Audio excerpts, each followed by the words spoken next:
En la noche de Halloween de 2011, en la tranquila ciudad canadiense de Armstrong, Columbia Británica, Taylor Van Diest, de 18 años, estaba llena de emoción nostálgica. Era una reciente graduada de la escuela secundaria Pleasant Valley en junio de ese mismo año. Taylor había pasado el verano reflexionando sobre la naturaleza de crecer y el paso del tiempo. También había aprendido a conducir recientemente, terminando sus lecciones y aprobando los exámenes correspondientes, y estaba a punto de recibir sus placas de conductor principiante en Canadá.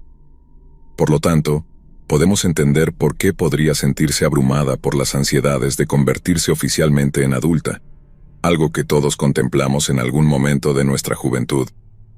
Ella y sus amigos habían dejado de pedir dulces durante los últimos años, optando por actividades más maduras, pero ese año en particular se dieron cuenta de que tal vez nunca más podrían hacerlo juntos como amigos. Recordaron los disfraces que solían usar, las enormes cantidades de dulces que solían llevarse a casa, y la emoción y travesura general que siempre flotaba en el aire durante esas noches de Halloween. Entonces, decidieron hacer una última salida para pedir dulces, comprometiéndose a ponerse algunos disfraces espeluznantes una última vez antes de que inevitablemente los rechazaran por ser demasiado mayores para esa actividad infantil. El año anterior, Taylor se había enamorado del querido drama de AMC The Walking Dead. Millones de norteamericanos sintonizaban semana tras semana para seguir las aterradoras historias de Rick Grimes y sus compañeros sobrevivientes, y Taylor no era diferente. Así que cuando llegó el momento de elegir su disfraz ese año, como muchos otros que salían a pedir dulces, Taylor optó por la elección un poco derivada pero altamente efectiva de zombie. Solo le tomó un poco de maquillaje pálido, sangre falsa y una vieja blusa púrpura rasgada, y Taylor estaba lista para salir. Ella y su grupo de amigos que pedían dulces habían acordado reunirse en la casa de uno de los padres antes de salir a la noche. Antes de irse para la corta caminata, Taylor llamó a su amiga para hacerle saber que estaba en camino alrededor de las 5:45 de la tarde, con la intención de tomar la ruta habitual a pie por Pleasant Valley Road. El novio de Taylor en ese momento, un joven llamado Colton, no iba a asistir a la salida para pedir dulces de esa noche, pero se mantenía en contacto con ella regularmente. Taylor le había prometido compartir su botín de dulces con él, un gesto característicamente generoso de una joven conocida por ser divertida y amable. Sin embargo, cuando llegó a la intersección de Colony Avenue, Taylor decidió tomar un atajo tranquilo que muchos locales utilizaban, que cruzaba unas vías de tren. Taylor continuaba intercambiando mensajes de texto con sus amigos durante los 10 minutos siguientes, pero de repente dejó de responder. Esto no solía ser motivo de alarma, pero Taylor era una prolífica usuaria de mensajes de texto, y generalmente respondía con una ortografía casi perfecta en segundos, a menos que estuviera dormida. Sus amigos comenzaron a preocuparse de inmediato. El último mensaje que Taylor había enviado fue a su novio Colton alrededor de las 6:02 de la tarde, y simplemente decía, «Me están espreando».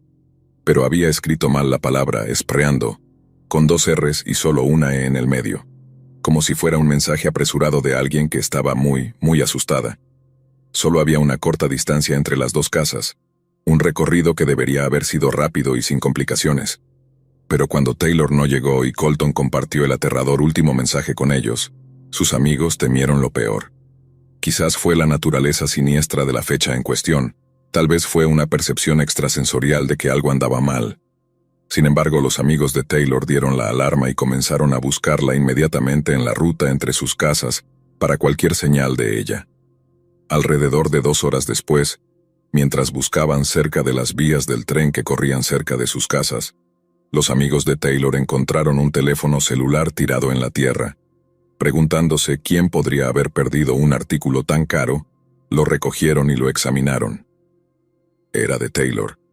En pánico, continuaron su búsqueda, llamando el nombre de Taylor una y otra vez a lo largo de la ruta que sabían que ella habría tomado. Dejaron de gritar su nombre solo alrededor de las 8:45 de la noche cuando vieron un cuerpo desplomado en un parche de hierba a unos 3 metros de las vías del tren. Incluso en la oscura noche de octubre, reconocieron la figura de su amiga casi de inmediato, pero se horrorizaron ante la espantosa escena que encontraron al acercarse. Taylor estaba tendida boca abajo en la hierba alta, murmurando incoherentemente y luchando por respirar. Había una fuerte decoloración alrededor de su cuello, así como vasos sanguíneos rotos en sus ojos, indicios de que alguien había intentado estrangularla. Pero fueron las heridas en su cabeza las que causaron mayor alarma. El cráneo de Taylor estaba casi completamente aplastado por repetidos golpes con algún objeto contundente. Su cabello estaba enmarañado con sangre seca y líquido craneal. También tenía cortes en los labios, una gran cortada en la frente y, de alguna manera, tenía moretones en el interior de su boca. Taylor también tenía un gran moretón en el hombro, consistente con el tipo de lesiones que alguien tendría si lo tiraran al suelo y lo pisotearan. También tenía moretones en los brazos y las manos, junto con 2 dedos rotos, heridas comunes cuando una persona intenta defenderse de un atacante brutal y abrumador. Sus horrorizados compañeros lucharon por distinguir dónde terminaba el maquillaje de zombie y comenzaban sus verdaderas heridas. La policía ya había sido notificada de su desaparición mucho antes de que se encontrara su cuerpo, pero una ambulancia llegó rápidamente a la escena, transportando a Taylor a un hospital cercano para recibir tratamiento.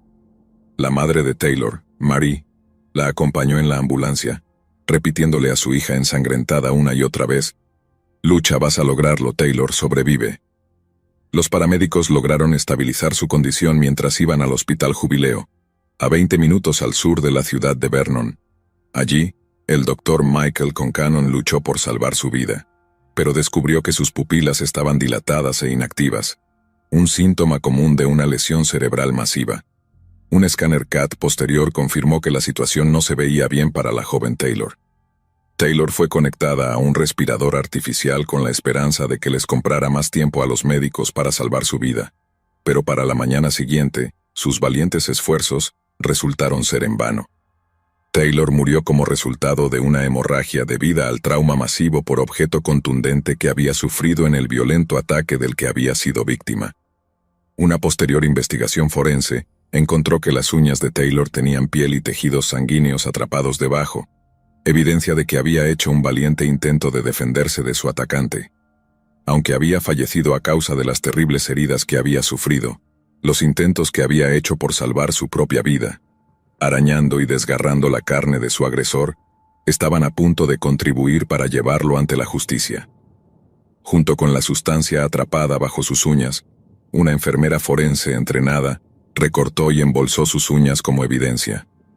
Con una cantidad considerable de pruebas de ADN recogidas, todo lo que la policía tenía que hacer era llevar a cabo una investigación lo suficientemente exhaustiva. Una vez que detuvieran al culpable, las pruebas de ADN harían el resto y asegurarían una condena prolongada para el monstruo depredador que cometió un acto de violencia tan atroz. La Real Policía Montada de Canadá, RCMP por sus siglas en inglés, estaba trabajando arduamente en su investigación cuando se publicó el obituario de Taylor en el sitio web del Vernon Morning Star. Taylor aún no había decidido qué carrera seguiría, decía el obituario, pero sin duda nos habría hecho sentir orgullosos cualquiera que fuera la que eligiera. Solo podemos imaginar el dolor crudo que sintió la pequeña comunidad ante una pérdida tan repentina, agravado por el hecho de que su vida le había sido arrebatada en un ataque tan cruel y despiadado. El funeral de Taylor se celebró en la noche del 7 de noviembre de 2011 en el Hassan Memorial Arena. Su asesinato había conmocionado a la pequeña ciudad que alguna vez llamó hogar, por lo que hubo muchos asistentes que querían rendirle sus respetos. Pero esa noche había más que solo un sentido de amor y pérdida en el aire. Muchas personas se preguntaban quién en su comunidad era responsable de su muerte, si la persona era conocida por alguno de ellos, o incluso si estaba presente en ese mismo lugar. La RCMP comenzó su investigación encuestando las casas alrededor del lugar donde se encontró el cuerpo de Taylor. Descubrieron que, de hecho, algunas personas habían escuchado gritos alrededor de la hora en que se creía que había ocurrido el ataque. Una mujer en particular estaba revisando sus decoraciones de Halloween cuando escuchó 2 gritos distintivos de una mujer provenientes de la dirección de las vías del tren. Pero, trágicamente, la mujer asumió que los gritos eran simplemente parte de las bulliciosas travesuras de Halloween de los jóvenes locales. Solo podemos imaginar cuán atormentada habrá estado esta señora al enterarse de que lo que había escuchado era mucho más que la exuberancia juvenil. Estaba oyendo los sonidos de un asesinato real. La RCMP también publicó imágenes de Taylor con su disfraz de Halloween al público, con la esperanza de que alguien que la hubiera reconocido pudiera aportar información sobre cualquier persona que hubiera estado actuando de manera sospechosa en esa misma área. También establecieron un control de carretera cerca del lugar del asesinato, deteniendo todos los coches que pasaban para interrogarlos y potencialmente recolectar algunas declaraciones de testigos. Luego, el 3 de noviembre de 2011, celebraron una conferencia de prensa para actualizar a los medios locales y nacionales sobre el progreso de su investigación. Tanto los seres queridos de Taylor como la prensa se sintieron decepcionados al escuchar que no había sospechosos en el caso. Pero la RCMP les aseguró que cada pista disponible sería investigada para poder llevar la justicia rápidamente a quienes lo demandaban. Sin embargo, no revelaron detalles sobre la naturaleza del asesinato ni la causa de la muerte de Taylor.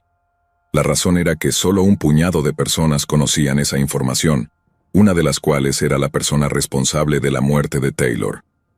Si el asesino se daba cuenta de que los investigadores estaban tras su pista, podría huir del área o incluso del país, y tal vez nunca enfrentar a la justicia por sus terribles crímenes. Sin embargo, algunos eventos extraños obstaculizaron el proceso de investigación.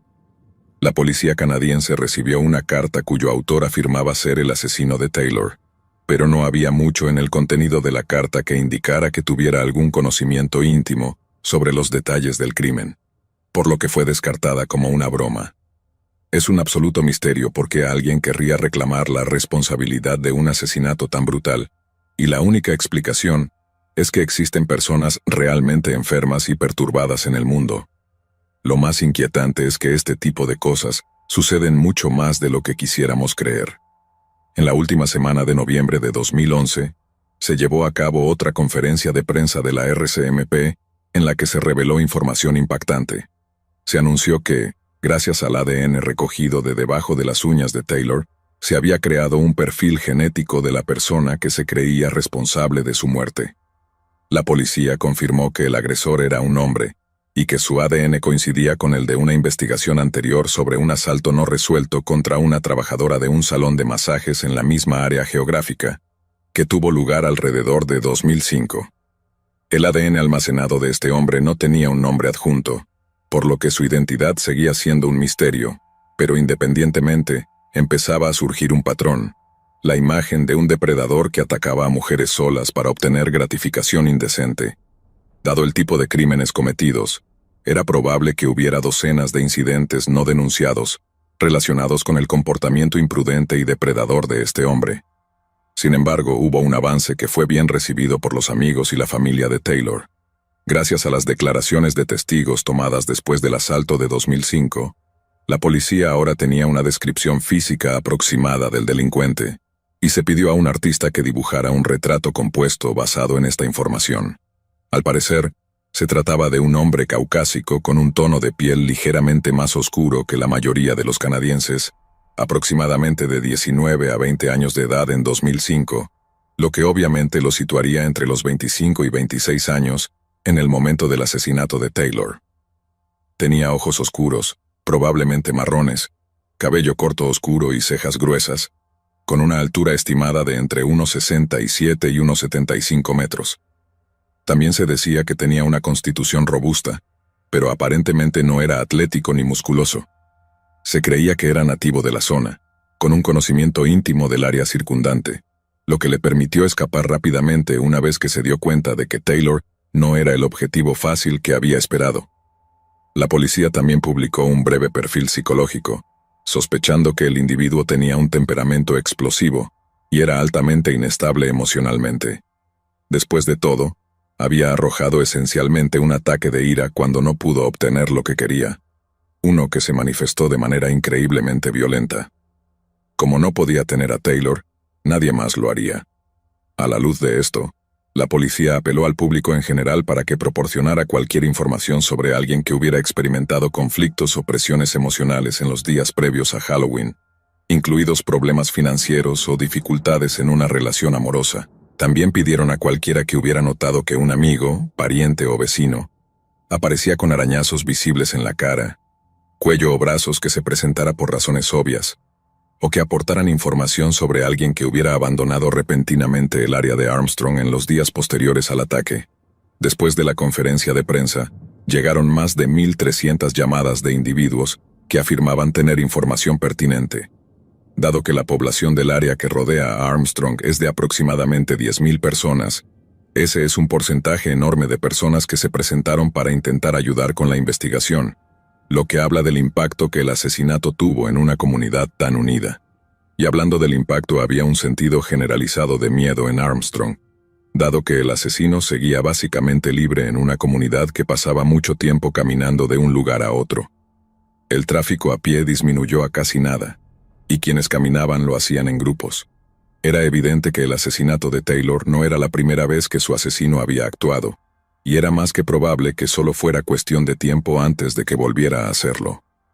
En diciembre de 2011, la Fuerza Especial de la RCMP encargada de investigar el asesinato de Taylor viajó en masa a Cherryville, Columbia Británica. Había más de 30 informes sobre un hombre que residía allí y que coincidía exactamente con la descripción física compartida con el público durante la última conferencia de prensa. Un hombre llamado Matthew Stephen Forster. No solo Forster coincidía con el perfil físico, sino que se sabía que era algo errático y sobreemocional. Además, Forster había huido de su apartamento alquilado apresuradamente solo unos días después del asesinato de Taylor. Su arrendador confirmó que Forster había solicitado que le devolvieran el depósito de seguridad, pero abandonó la solicitud una vez que supo que tomaría algunos días para que se hiciera efectivo, dejando todas sus pertenencias en el apartamento. El padre de Forster luego vino a recoger las pertenencias, y las cámaras de seguridad lo mostraron actuando de manera extremadamente nerviosa mientras lo hacía, casi como si supiera por qué su hijo había huido tan rápidamente. El padre de Forster fue contactado por la RCMP y se le preguntó por qué su hijo había tenido que abandonar el área con tanta prisa.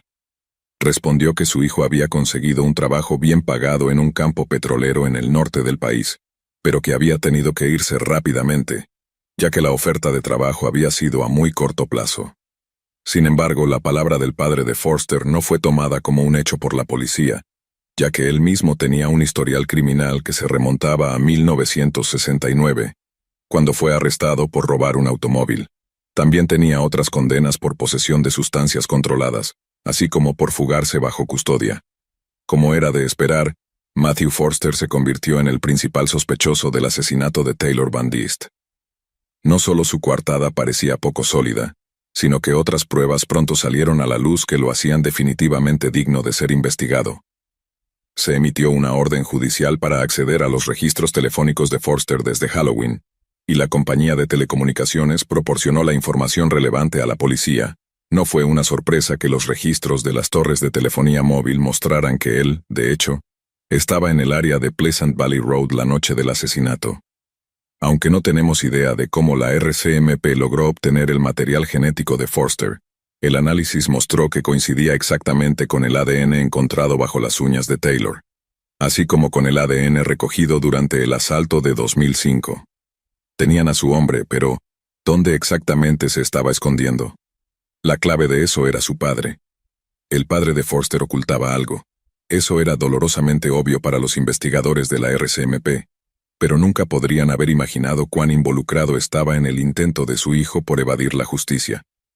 No mucho después de que Matthew Forster fuera nombrado como el principal sospechoso, un hombre se presentó afirmando que el padre de Matthew le había pagado $500 canadienses por un montón de sus documentos personales de identificación, obviamente para poder forjar una identidad falsa para su hijo asesino, prometiendo que devolvería los documentos en unos meses. La policía luego comenzó a intervenir el teléfono del padre de Forster, solo para descubrir que, efectivamente, estaba en contacto con su hijo fugitivo y estaba trabajando en obtener otra identidad falsa para Matthew, para que pudiera escapar definitivamente de la justicia. A finales de marzo de 2012, la policía estaba escuchando una conversación telefónica entre Matthew y su padre, cuando finalmente mencionaron su ubicación actual. Matthew había logrado conseguir un trabajo bastante bien pagado en una fábrica de vidrio en Collingwood, Ontario, utilizando los documentos falsos proporcionados por su padre. En la conversación en cuestión, Incluso se jactó de su nueva identificación con foto proporcionada por su empleador, presumiendo que eso solo aumentaría sus posibilidades de escapar impune por el asesinato de una joven inocente. Irónicamente, fue esta llamada telefónica la que hizo que el padre de Forster aconsejara a su hijo dejar de usar el teléfono celular que le habían proporcionado, ya que tenía un mal presentimiento de que sus llamadas podrían estar siendo intervenidas. La policía sabía que era el momento de actuar. Movilizaron un equipo y arrestaron a Matthew Forster bajo cargos de asesinato en primer grado. También detuvieron a su padre bajo cargos de ayudar e instigar a un fugitivo buscado. Mientras estaba bajo custodia, el padre de Forster se jactó ante otro prisionero sobre cómo había intentado ayudar a su hijo a escapar de la justicia. Solo había un problema. El prisionero en cuestión no era un prisionero en absoluto, sino un policía encubierto. Matthew Forster fue inmediatamente extraditado de regreso a Columbia Británica después de su arresto para ser acusado del asesinato de Taylor Van Diest. Su entrevista policial inicial duró horas y horas, hasta que finalmente, frente a la abrumadora evidencia de su culpabilidad, confesó el asesinato de Taylor. Un detective de homicidios le pidió a Forster que lo mirara a los ojos antes de preguntarle: ¿Te sientes mal por haber matado a Taylor? Sí, respondió simplemente Forster. Continuó diciendo que se sentía enfermo por lo que había hecho, y admitió tener serios problemas de ira, así como problemas con deseos indecentes. Forster continuó su confesión admitiendo que había conducido hasta Armstrong la tarde del 31 de octubre, con la intención de encontrar a una mujer joven para agredir. Y por esto, su cargo fue elevado de asesinato en segundo grado a asesinato en primer grado. Según su confesión, después de encontrar a Taylor caminando cerca de las vías del tren, intentó hablar con ella durante unos minutos, pero una vez que se dio cuenta de que estaban solos, la empujó al suelo y le dijo que guardara silencio. Cuando ella no cumplió con sus demandas, Forster admitió que simplemente perdió el control. Pero el hecho de que admitiera haber estrangulado a Taylor con un cordón de zapato, uno que, según los fiscales, tenía consigo con el propósito expreso de atar a alguien, mostró una clara premeditación en sus acciones. En marzo de 2014, Matthew Forster finalmente fue juzgado por los crímenes que había cometido. Después de unas semanas de testimonios desgarradores por parte de los amigos y la familia de Taylor, Matthew Stephen Forster fue declarado culpable de asesinato en primer grado y condenado a cadena perpetua, sin posibilidad de libertad condicional durante al menos 25 años. La madre y el padre de Taylor dijeron en la sala del tribunal que nunca tendrían un cierre completo sobre la muerte prematura de su hija, pero estaban agradecidos de que se hubiera hecho justicia. Estamos tristes de que nunca podremos traerla de vuelta, pero también estamos felices de que ese animal esté fuera de las calles, dijo la madre de Taylor a los periodistas en una conferencia de prensa posterior al juicio. El padre de Matthew también recibió una sentencia de prisión por su participación en los intentos de su hijo de evadir la justicia, pero con una sentencia de solo 3 años, algunos sintieron que él también, en cierta medida, había escapado de la justicia. Desde entonces, Halloween se ha convertido en una noche en la que los residentes de Armstrong recuerdan la luz brillante que Taylor Van Diest trajo a las vidas de todos los que la conocieron. Un momento en el que intentan olvidar la ocasión en que la noche más aterradora del año se volvió aún más aterradora por la presencia de un monstruo real y muy peligroso.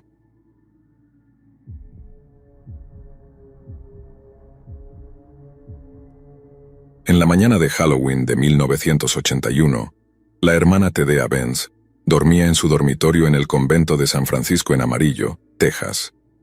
La monja, de 76 años, había residido en el convento la mayor parte de su vida, y habían pasado muchos años desde que la hermana hizo un compromiso permanente con Dios, pronunciando votos perpetuos de castidad, pobreza y obediencia. En una mañana promedio, la hermana Thedea se despertaba a las 5 en punto, se preparaba un café y luego visitaba a Chloe, el gato del convento.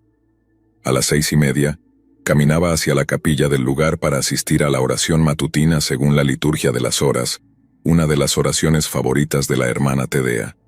Ella creía que, aunque las monjas estaban separadas por continentes y zonas horarias, la estructura de la liturgia de las horas ayudaba a las monjas de diferentes culturas a sentirse parte de la red más amplia de la fe. Pero la mañana del 31 de octubre, la hermana Ángela Martínez, una de las amigas más cercanas de la hermana Tedea, notó que ella no asistió a la oración. Esto era obviamente inusual. A pesar de su avanzada edad, Tedea nunca dejaba de asistir a un solo servicio matutino. La extrañé y me preocupé porque rara vez faltaba a la capilla, dijo más tarde la hermana Ángela. Así que, alrededor de las 7:30 de la mañana, tan pronto como terminó el servicio matutino, un grupo de monjas se reunió y se dirigió al dormitorio de la hermana Tedea para ver cómo estaba. Cuando llegaron, encontraron que la puerta de la habitación de la hermana Tedea estaba cerrada. Era muy inusual ver esa puerta cerrada, añadió la hermana Ángela, porque Tedea tenía problemas de audición y siempre dejaba su puerta entreabierta para escuchar el timbre de la mañana. Pero cuando abrieron la puerta no estaban preparadas para lo que encontraron. En el suelo de su habitación, la hermana Tedea yacía desnuda y sola, con los brazos extendidos a los lados y sangre coagulada rodeando su cabeza descubierta. Una de las monjas corrió a reanimarla, pero su cuerpo estaba frío. Le tomaron el pulso, pero no había ninguno. La hermana Tedea Benz estaba muerta. Para todos los presentes parecía que Tedea se había levantado a su hora habitual, solo para sufrir una caída grave que resultó en una lesión traumática en la cabeza. Fue desgarradoramente inesperado. La hermana no había parecido estar enferma ni débil en los días previos a su muerte, pero las hermanas aceptaron su fallecimiento con serenidad. Tedea había llevado una buena vida y se había dedicado a Cristo. No tenían dudas de que ahora residía en el cielo, a la diestra de Dios. La hermana Ángela estaba en completo estado de shock. El dolor era casi insoportable, y no pudo soportar estar cerca del cuerpo de su amiga fallecida por más tiempo, por lo que enlistó la ayuda de otras 4 monjas que inmediatamente envolvieron a la hermana Tedea en una sábana antes de limpiar diligentemente las manchas de sangre del suelo, que de otro modo estaba impecable. Una vez terminado el trabajo, las monjas simplemente dejaron a su hermana fallecida en paz y comenzaron a planear los arreglos para su funeral. Sin embargo, más tarde ese día, una hermana, Florentine, expresó su deseo de visitar el dormitorio de Tedea, donde aún yacía su cuerpo, para rendirle sus últimos respetos a su hermana fallecida. Y fue mientras oraba cerca del cuerpo, pidiendo que su alma fuera recibida amorosamente por el Dios que había adorado incesantemente durante la mayor parte de su vida adulta, cuando la hermana Florentine notó algo que causaría conmoción entre la comunidad piadosa del convento de San Francisco. Una de las ventanas del dormitorio de Tedea estaba rota. Cómo esto pasó desapercibido para las visitantes anteriores de la habitación es un misterio, pero es posible que, al estar tan absortas por el fallecimiento de su hermana y el sitio lúgubre que las recibió, simplemente no se percataran de ese detalle tan inusual. Cualquiera que fuera la razón, se tomó la decisión de llamar a la policía e informarles sobre un posible allanamiento. Cuando los oficiales del departamento del sheriff de Amarillo llegaron al convento, el cuerpo de la hermana Tedea ya había sido retirado de su dormitorio y llevado a una funeraria local, por lo que la investigación se centró únicamente en la posibilidad de un allanamiento. Fue solo cuando uno de los oficiales escuchó una conversación entre las monjas sobre el fallecimiento de Tedea que se dieron cuenta de que había ocurrido una muerte. Ansiosos por descartar la posibilidad de un crimen, un oficial pidió examinar brevemente el cuerpo y descubrió rápidamente hematomas alrededor del cuello de la monja fallecida. La hermana Florentine, al igual que las otras monjas que habían encontrado su cuerpo sin vida, había dado por sentado que Tedea había muerto de causas naturales, y la revelación de que, de hecho, había sido asesinada provocó una oleada de conmoción y horror entre las ocupantes del convento. Pero la verdad sobre su muerte se volvería aún más aterradora después de que los oficiales del sheriff transportaran el cuerpo de la hermana Tedea a un forense cercano para un examen más detallado. El hecho de que una monja hubiera sido estrangulada hasta la muerte en medio de la noche era alarmante y perturbador por sí mismo, pero el forense que realizó la autopsia descubrió algo aún más atroz. Antes de que su vida fuera arrebatada por alguien que debía ser de una maldad indescriptible, había sido asaltada indecentemente.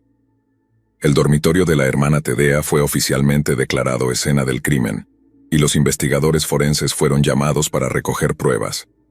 Recogieron las sábanas y la ropa de dormir de Tedea para analizarlas en busca de fluidos corporales, Y fue durante este proceso que la policía descubrió un gran cuchillo de cocina que había sido escondido bajo su cama.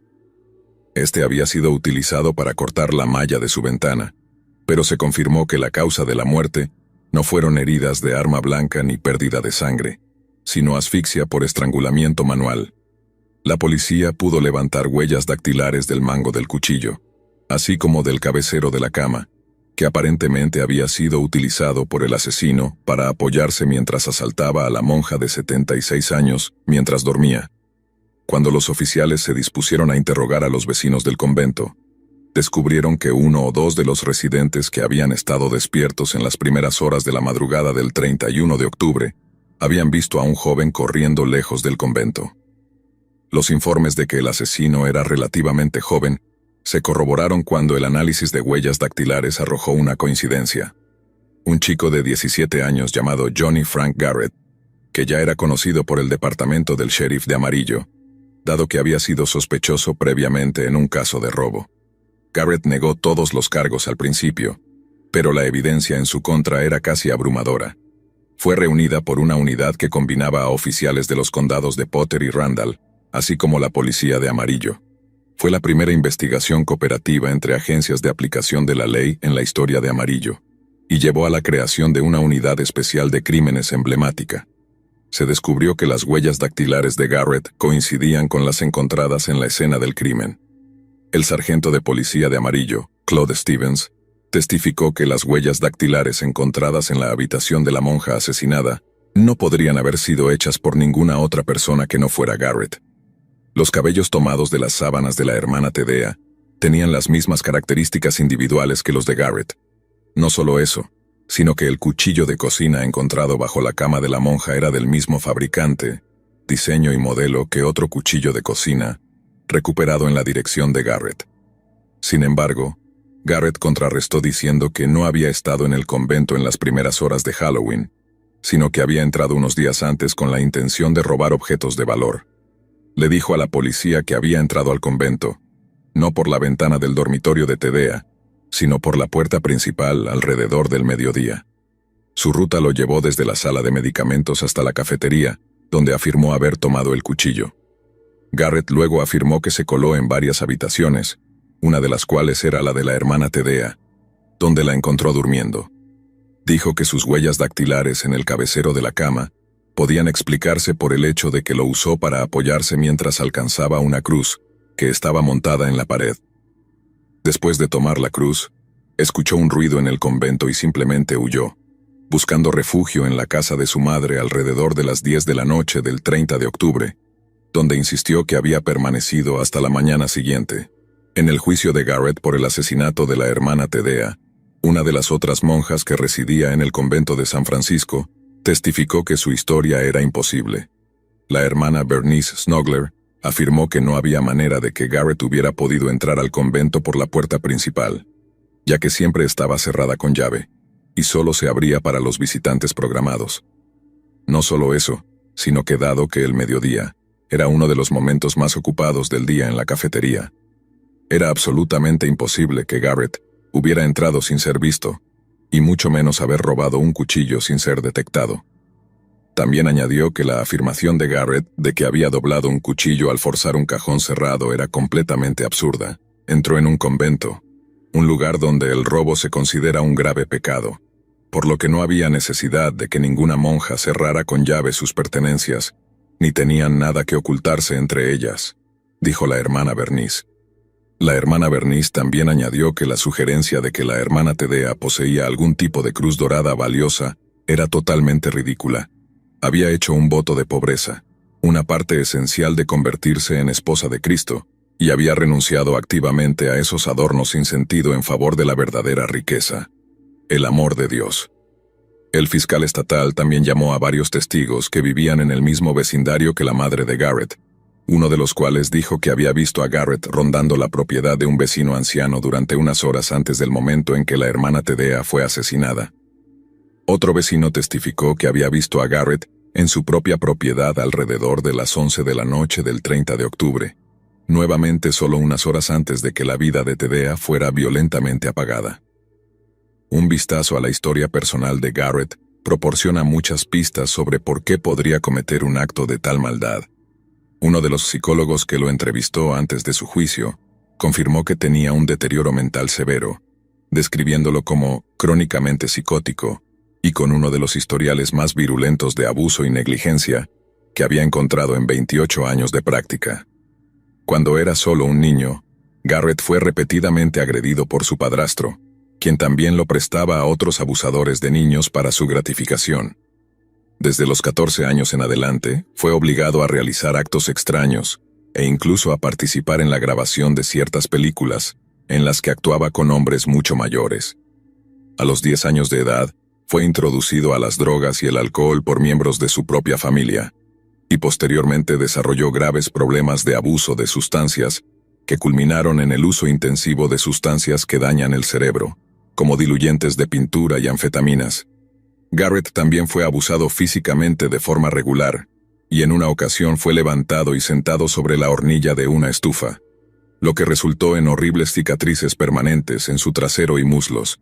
El severo abuso físico resultó en graves lesiones en la cabeza y daño cerebral, lo que llevó a graves delirios paranoicos, incluida la creencia de que la inyección letal, el método preferido de ejecución en Texas en ese momento, no lo mataría realmente.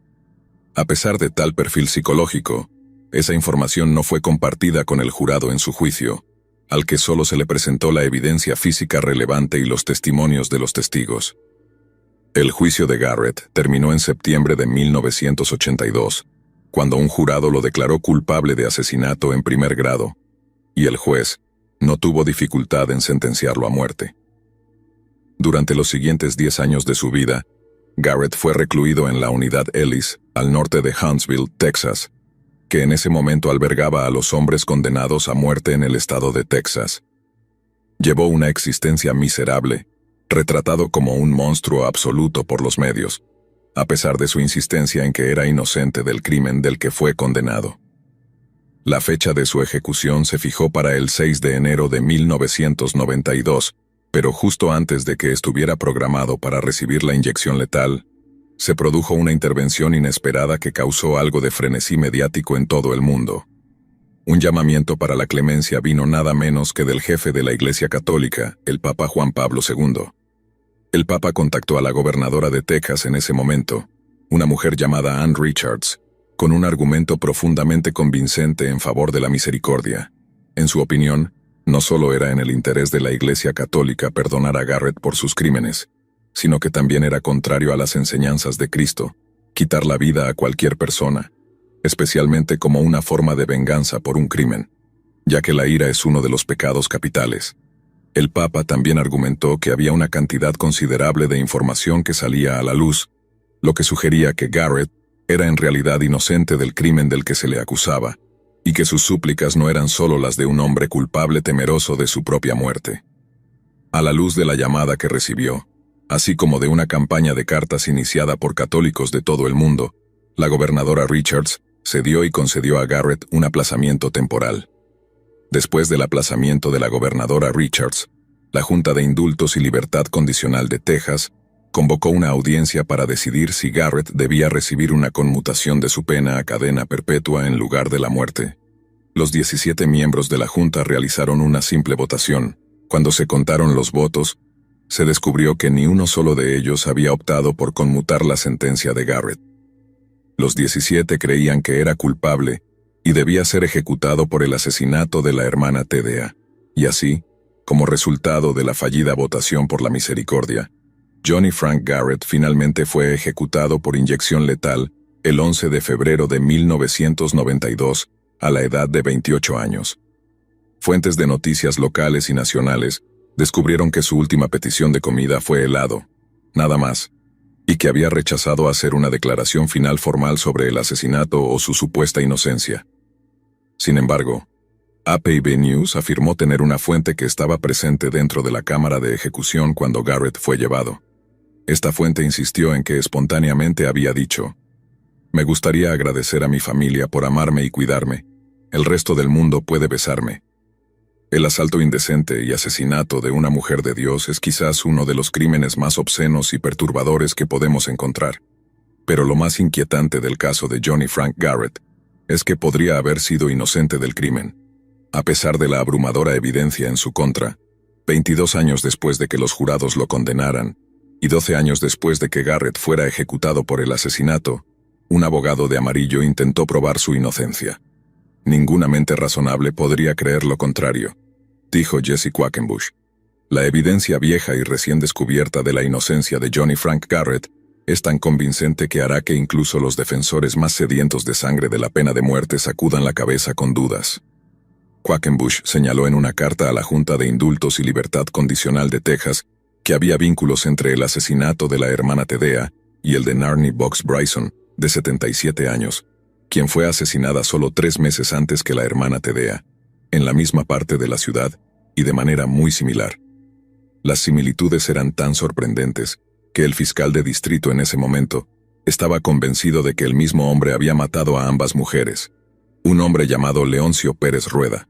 Rueda permanece en prisión por el asesinato de Bryson, y Quackenbush se apresuró a señalar que, durante una entrevista reciente, Rueda describió haber asaltado y golpeado a una monja en la noche de Halloween de 1981. Pero, dada la irrevocabilidad de la pena de muerte, es posible que nunca descubramos la verdad detrás del asesinato de la hermana Tedea. Solo podemos suponer que, dado el cúmulo de pruebas en contra de Garrett, él era en realidad culpable del crimen. Aún así, cabe preguntarse qué es más aterrador: el asesinato de una monja o el hecho de que tal vez nunca lleguemos a saber qué sucedió realmente esa noche. Lo que está claro es que las únicas 2 personas que realmente lo saben son la pobre monja que fue asesinada y el monstruoso depredador que le quitó la vida.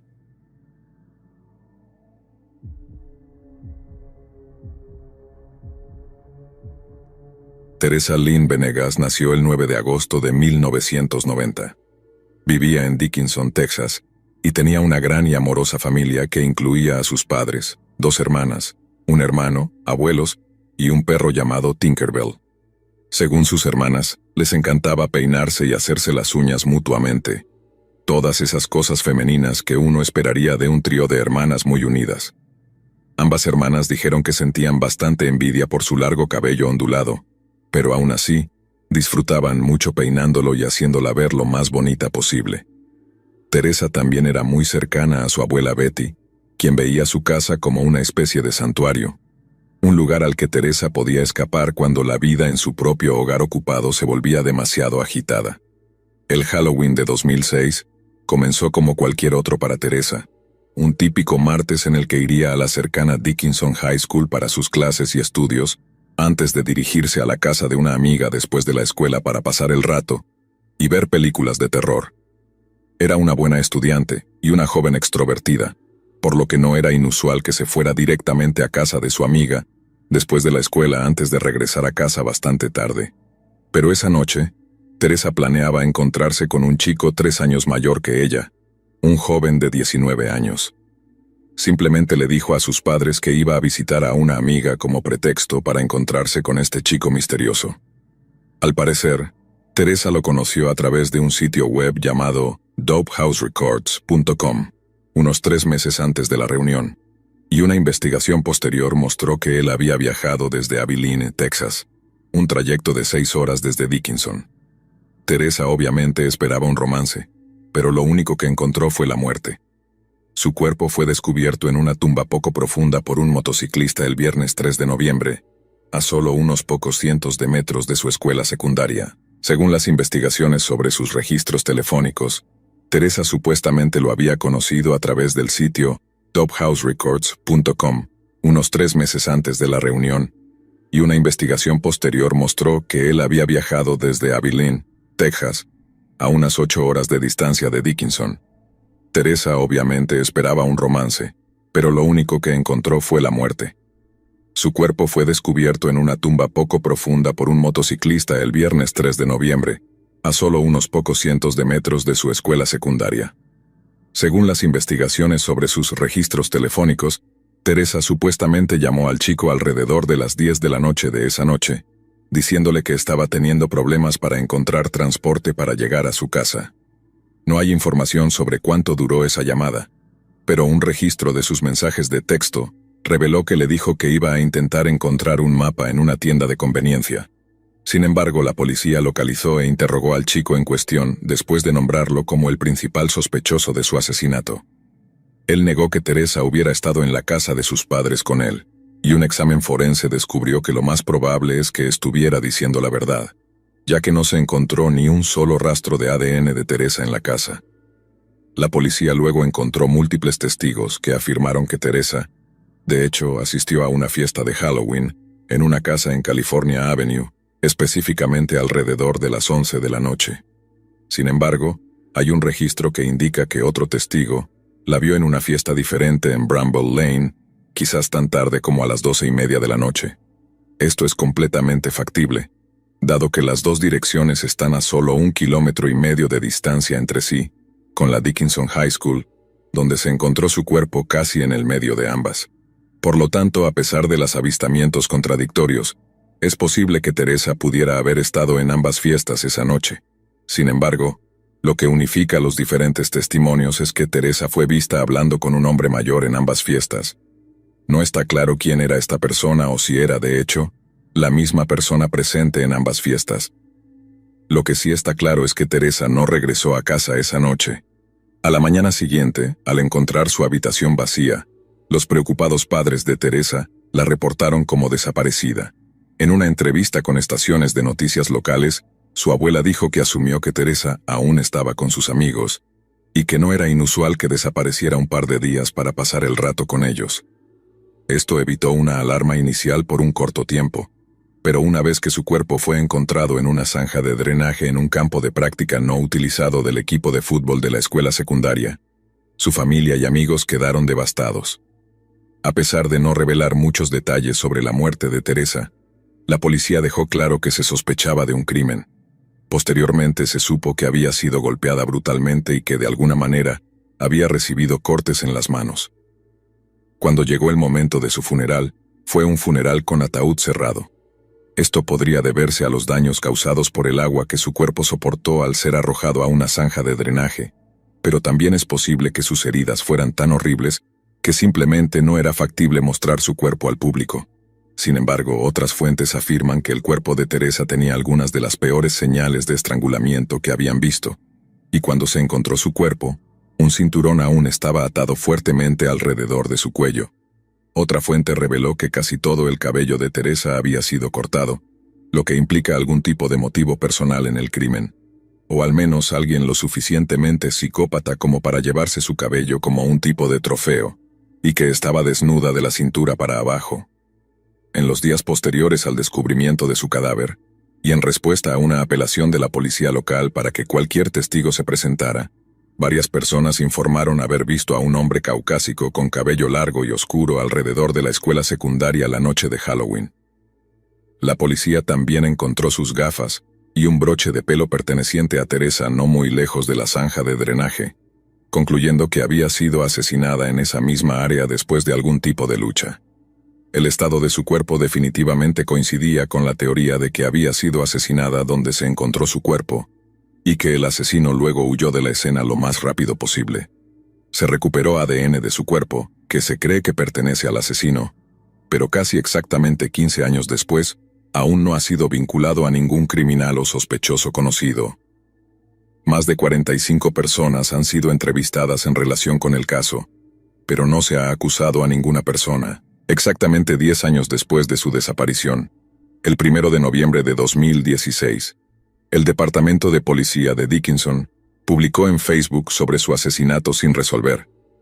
La policía usó una redacción interesante, diciendo que durante ese tiempo había habido desarrollos significativos, pero que los investigadores estaban buscando información adicional que los ayudara a reunir suficiente evidencia para realizar un arresto y dar cierre a la familia de Teresa.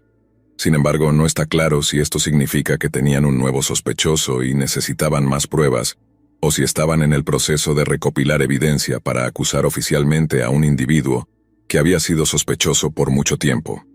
El 29 de octubre de 2006, solo unos días antes de la desaparición de Teresa, una amiga cercana suya llamada Kimberly Ramsey fue reportada como desaparecida por sus padres. Tras el hallazgo del cuerpo de Teresa hubo serias preocupaciones de que existiera una conexión significativa entre las dos desapariciones. Sin embargo, afortunadamente, Kimberly fue encontrada sana y salva el 9 de noviembre, quedándose con su novio en Rusk, Texas. Kimberly fue interrogada por la policía sobre el asesinato de Teresa, pero esta fue la primera vez que escuchó sobre ello y se volvió histérica de dolor. Por lo tanto, se determinó que la desaparición de Kimberly fue meramente una coincidencia. Resulta que Kimberly tenía algo de historial de fuga, y de hecho apareció en el programa de Dr. Phil durante un episodio sobre adolescentes fugitivas. También se ha notado que Teresa tenía problemas para huir de casa, por lo que sigue existiendo una conexión entre el comportamiento de las dos chicas, aunque sea una conexión tenue. El año siguiente, el 15 de julio de 2007, el cuerpo de Bridget Gearing, una mujer de Beaumont, fue descubierto en Crystal Beach. Crystal Beach está a solo 1 hora y media en coche de Dickinson, Texas, y es fácilmente accesible a través de la isla de Galveston. La escena del crimen era inquietantemente similar a la de Teresa. Bridget fue brutalmente golpeada, estrangulada y asaltada indecentemente, y fue encontrada muerta, semidesnuda, cerca de un cuerpo de agua. Pero a diferencia de Teresa, Bridget era mucho mayor, tenía 28 años, era caucásica y asistente legal. Por otro lado, Teresa solo tenía 16 años, era hispana y una estudiante. También se tiene constancia de que 4 sospechosos estaban vinculados al asesinato de Bridget, mientras que no tenemos información sobre el número de sospechosos en el caso de Teresa, si es que hubo alguno. A pesar de que no se ha hecho ninguna conexión oficial entre los dos asesinatos por parte de las fuerzas del orden, es posible que las similitudes en los crímenes signifiquen que fueron cometidos por la misma persona, dado el marco de tiempo relativamente cercano y la proximidad geográfica. Casualmente, las dos mujeres también comparten el mismo segundo nombre, Lynn. El asesinato de Teresa a menudo se asocia con los Campos de la Muerte de Texas, una franja de terreno de 80 kilómetros cerca de la Interestatal 45, entre Houston y Galveston. Los Campos de la Muerte se volvieron infames después de que se descubrieran 4 cadáveres, cerca de una parcela de tierra de 25 acres, ubicada cerca del campo petrolífero Calder, que está a solo unos 9,5 kilómetros de donde se encontró el cuerpo de Teresa. Desde la década de 1970, más de 30 asesinatos y desapariciones de mujeres jóvenes han sido asociados con este tramo de tierra, que ha sido descrito como un cementerio de asesinos en serie, debido a la desolación distintiva de la zona. Hay quienes teorizan que múltiples asesinos en serie están operando en el área, pero pocos casos han sido oficialmente conectados, y solo uno parece coincidir con la cronología de Teresa. El cuerpo de Sarah Trusty, de 23 años, fue descubierto en el dique de Texas City el 28 de julio de 2002. Sarah fue atacada 4 años antes que Teresa, y el dique está a solo 25,5 kilómetros de la Dickinson High School. Es completamente posible que quien haya matado a estas chicas podría ser la misma persona que mató a Teresa, pero debido a las limitaciones de tiempo y las pruebas que disminuyen, también es posible que nunca sepamos quién asesinó a la joven estudiante hispana, y que su asesino, y quizás el asesino de muchas otras, aún esté viviendo libremente en el área de Dickinson, esperando otra oportunidad para atacar.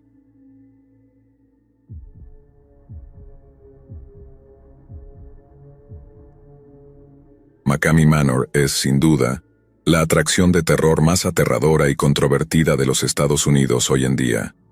Sin embargo, lo que hace que McCamey Manor sea tan diferente de las demás es que no hay zombies, fantasmas, ni hombres lobo para asustar a los visitantes. En cambio, se permite que los miembros del personal aten, amordacen y lleven a los visitantes hasta sus límites físicos y emocionales. Obviamente, no es algo que vaya a disfrutar el típico fanático del terror, y hay varios requisitos de entrada. Los visitantes deben tener al menos 21 años y deben pasar un examen físico, una prueba de drogas y una verificación de antecedentes. McCamey Manor opera todo el año, aunque el interés tiende a aumentar durante la temporada de Halloween, y de hecho ofrece a los visitantes una suma considerable de $20,000 si logran sobrevivir más de 10 horas. Según el fundador del lugar, Ross McCamey, ningún visitante ha logrado resistir la experiencia completa. La razón por la que McCamey Manor es tan controvertido es porque nadie dice lo que realmente sucede allí dentro, y eso es por respeto al lugar y a mí mismo, y a lo que estamos tratando de producir aquí, dijo durante una entrevista reciente. Si las personas que pasan por la experiencia quieren contar todo y decir lo que sucede, ciertamente podrían, pero no lo hacen, y eso vuelve locos a los detractores, porque no saben lo que está sucediendo. Es por eso que escuchas todos esos rumores absurdos, porque solo están inventando cosas en su mente sobre lo que sucede. Como no hay tarifa de entrada, el lugar es extremadamente selectivo, y solo se permite la entrada a un pequeño grupo de clientes cada fin de semana. McCamey también requiere que los participantes se abstengan de involucrarse físicamente con los actores o de usar malas palabras. Romper estas reglas es motivo para la suspensión inmediata de la experiencia. Ubicado en Tennessee y Alabama, McCamey Manor se anuncia como un evento de participación del público en el que vivirás tu propia película de terror, pero los críticos lo han descrito como una cámara de tortura. Incluso otros miembros de la industria de las atracciones de Halloween han criticado severamente el lugar, calificando a Russ McCamey como un psicópata que ha encontrado un vacío legal para satisfacer una racha malvada y sádica. Al ser admitidos, los visitantes deben firmar un acuerdo de 40 páginas antes del recorrido. El acuerdo establece que los visitantes comprenden y aceptan el hecho de que no solo se les advirtió en varias ocasiones que no participaran en McCamey Manor, sino que solo es un juego y que en realidad no están siendo torturados, aunque serán maltratados, y es posible que sufran algún grado de lesión física durante su visita. Una línea particularmente ominosa del acuerdo afirma que McCamey Manor no es para los débiles, pero que los visitantes nunca serán retenidos en contra de su voluntad. Lo único prohibido para el personal son las situaciones explícitas de naturaleza íntima, pero los visitantes pueden tener la cabeza afeitada o incluso romperse los dedos, ya que se utilizan trampas bucales para infligir incomodidad o dolor. También hay cláusulas que indican que pueden usarse alturas peligrosas o incluso animales venenosos para aterrorizar a los participantes. Pero quizás lo más aterrador de todo es que el acuerdo establece que los participantes pueden ser enterrados vivos, específicamente bajo casi 4 metros de tierra, aunque se les promete acceso a una cantidad limitada de aire. Sin embargo, Amy Milligan, una californiana que visitó McCamey Manor, insistió en que su experiencia fue más que un simple juego. Afirmó que sufrió lesiones que iban mucho más allá de cortes y moretones, e incluso fue sometida a simulación de ahogamiento, waterboarding, por parte del personal, mientras ellos se reían ante su evidente sufrimiento.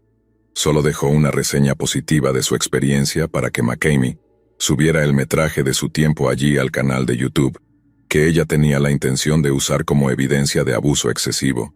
Sin embargo, cuando fue subido descubrió que las peores partes habían sido editadas estratégicamente. Les dije que no podía más, que por favor me dejaran salir, dijo más tarde, pero me dijeron que aún no habían terminado. Me empujaron la cabeza de nuevo en un cubo de agua. Pensé que iba a morir allí. Otra californiana, Laura Hertz Brotherton, tiene una historia similar a la de Milligan. Ella también quedó con más que simples lesiones superficiales. Brotherton dijo que antes de que se le permitiera participar, se le pidió que demostrara su lealtad a McCamey Manor completando una serie de tareas, algunas de las cuales incluían comprar un pijama de adulto y grabar una visita personal a una tienda de Halloween antes de subir la evidencia a Facebook. Según Brotherton, creía que McCamey fue particularmente duro con ella después de que admitiera haber estado involucrada en una relación extramatrimonial. Afirmó que, por alguna razón, Russ McCamey se sintió personalmente ofendido por esto. Me sometieron a simulación de ahogamiento. Me electrocutaron con una pistola eléctrica y me golpearon. Todavía tengo cicatrices de todo lo que me hicieron, dijo más tarde. Me golpearon repetidamente en la cara, como si un hombre golpeara a una mujer con todas sus fuerzas. Brotherton añadió que fue vendada de los ojos, luego sostenida por los tobillos y sumergida bajo el agua durante tanto tiempo que su cuerpo comenzó a agitarse involuntariamente. Posteriormente, se le obligó a cavar un hoyo en la tierra con las manos desnudas, y luego la obligaron a tumbarse en ese hoyo fresco, mientras cubrían su cuerpo y su rostro con tierra, dándole solo una pajilla para respirar. Fue en ese momento que repitió su palabra de seguridad varias veces, y solo fue liberada de su entierro en vida después de haberla gritado a todo pulmón. Cuando todo terminó, Brotherton visitó un hospital, pero se negó a revelar al personal del hospital quién o qué había causado sus lesiones. Como es la práctica habitual en tales incidentes, el personal del hospital llamó a la policía, pero Brotherton se fue antes de que llegaran. Posteriormente, reunió el valor para denunciar el incidente a las autoridades, pero le dijeron que no tenía un caso debido al acuerdo que había firmado. Brotherton luego tomó fotografías de sus lesiones. En una foto, llevaba un collarín y una bata de hospital, con su rostro mostrando signos de hinchazón. También tenía arañazos en las mejillas y pequeños cortes en las comisuras de la boca, causados por una práctica conocida como fish hooking, meter los dedos en la boca y abrirla bruscamente. Otra fotografía mostraba una gran herida abierta en una de sus rodillas, aparentemente causada por haber sido obligada a gatear sobre terreno áspero por el personal de McCamey. Según un artículo escrito sobre sus experiencias, Russ McCamey confirmó la historia de Brotherton, aunque puso en duda la gravedad de sus lesiones. No obstante, el artículo también afirmaba que algunas de las afirmaciones de McCamey son pura fantasía. No hay cocodrilos, no hay arenas movedizas, y sobre todo no hay un premio de $20,000 para quienes duren más de 10 horas. McCamey luego publicó en Facebook en relación con el artículo, diciendo que se basaba en pura especulación e historias exageradas. Aparentemente se había puesto en contacto con la publicación en cuestión para ofrecerles acceso a otros visitantes que desmentirían las afirmaciones de Brotherton, pero fue ignorado. También afirmó que se había puesto en contacto con otras atracciones extremas y descubrió que Brotherton había sido prohibida por ellos debido a otras afirmaciones sensacionalistas. Según McCamey, el artículo era una opinión disfrazada de periodismo de investigación. Fue entonces cuando lanzó un desafío a la periodista que escribió el artículo, diciendo que había una manera simple de determinar lo que era real y lo que era ficción: tomar el recorrido. ¿Qué tienes que perder?, escribió. ¿Tienes lo que se necesita? Sabemos que nunca lo harás. En su lugar te sentarás detrás de tu escritorio, en la comodidad de tu espacio seguro, escribiendo sobre información de segunda mano en lugar de buscar la verdad por ti misma. Russ McCamey, un autoproclamado cinéfilo, subía videos de los recorridos al canal de YouTube de McCamey Manor, pero desde entonces dejó de hacerlo debido a las reacciones negativas del público. Sin embargo, McCamey no ha dejado de subir videos de los recorridos por completo. Según los usuarios de Facebook que son miembros del grupo privado de McCamey Manor, McCamey todavía comparte videos, e incluso transmite en vivo algunos de los recorridos. Estos videos cuentan con una edición profesional, iluminación y accesorios, lo que plantea preguntas sobre si algunos de los recorridos están realmente preparados o no. Un video muestra a un grupo de visitantes leyendo en voz alta el infame acuerdo, antes de que la cámara documente cómo lo firman. Las personas que intentan leer el acuerdo en voz alta son luego tiradas del cabello, abofeteadas en la cara y ahorcadas con una cuerda mientras intentan leer. Posteriormente, las imágenes muestran a los individuos siendo afeitados y obligados a comerse su propio cabello, además de ser forzados a comer animales muertos y crudos. Estos actos llevaron a algunas personas a especular que el video estaba preparado y que los participantes eran en realidad miembros del personal del lugar. Según las publicaciones de McCamey en Facebook, la oportunidad de ganar los $20,000 es absolutamente real. Sin embargo, es muy sospechoso que ningún visitante haya podido reclamar el premio. McCamey ha dicho que, aunque el premio existe, es imposible de alcanzar, lo que probablemente sea la prueba más fuerte de que no existe. Quizás la pregunta más interesante es cómo McCamey logra financiar el lugar. Russ McCamey es un veterano de la Marina y no obtiene ganancias del lugar, pero de alguna manera pudo invertir $500,000 de su propio dinero en la creación de McCamey Manor en San Diego. Según el propio McCamey, gasta casi $300 por noche para contar con un EMT, técnico de emergencias médicas, en el lugar, y alrededor de $20,000 al año en seguros. También estima que cuesta alrededor de $500 por visitante. Entonces, ¿cómo se financia McCamey Manor? Según los rumores, McCamey vende grabaciones de los recorridos en la Deep Web, además de tomar una parte de un sindicato de apuestas que ve las transmisiones en vivo desde una ubicación secreta en algún lugar de los Estados Unidos. Pero estos rumores contradicen las afirmaciones de McCamey de que no obtiene ganancias del lugar en ninguna forma. El propio McCamey ha admitido tener problemas financieros después de perder su trabajo como defensor de veteranos, y su única fuente de ingresos es su cheque de jubilación mensual de $800. También ha habido debates encendidos sobre la legalidad de operar McCamey Manor. Por ejemplo, la policía ha sido llamada a McCamey Manor en más de una ocasión. En una ocasión llegando para encontrar a una mujer encerrada en un sótano, temblando y con moretones, con cinta adhesiva sobre la boca. Cuando la policía le preguntó si la interacción era consensuada, la mujer dijo que sí, lo que no dejó a los oficiales otra opción más que marcharse. Según el fiscal del distrito del condado de Lawrence, Tennessee, McCamey Manor opera dentro de la ley debido al uso de acuerdos. Siempre que los participantes de McCamey estén allí voluntariamente, no se está cometiendo ningún crimen. Sin embargo, un participante puede retirar su consentimiento en cualquier momento. Y si el personal ignorara la retirada del consentimiento, el participante sería clasificado como una víctima retenida en contra de su voluntad. Ross McCamey también deja claro que la ubicación de Tennessee es mucho menos física que la de San Diego, siendo más una experiencia psicológica que física. No hay tortura, no hay nada de eso, pero bajo hipnosis, si logras hacer que alguien crea que algo realmente aterrador está sucediendo, eso está solo en su mente y no en la realidad, declaró en otra publicación de Facebook. Si eres lo suficientemente bueno y puedes entrar en la mente de alguien como yo puedo hacer que las personas crean lo que yo quiera que crean. Soy como el tipo más recto que podrías imaginar, pero aquí dirijo esta casa embrujada loca, y la gente lo tergiversa en sus pequeñas mentes. Realmente es un acto de magia lo que hago, es mucho humo y espejos.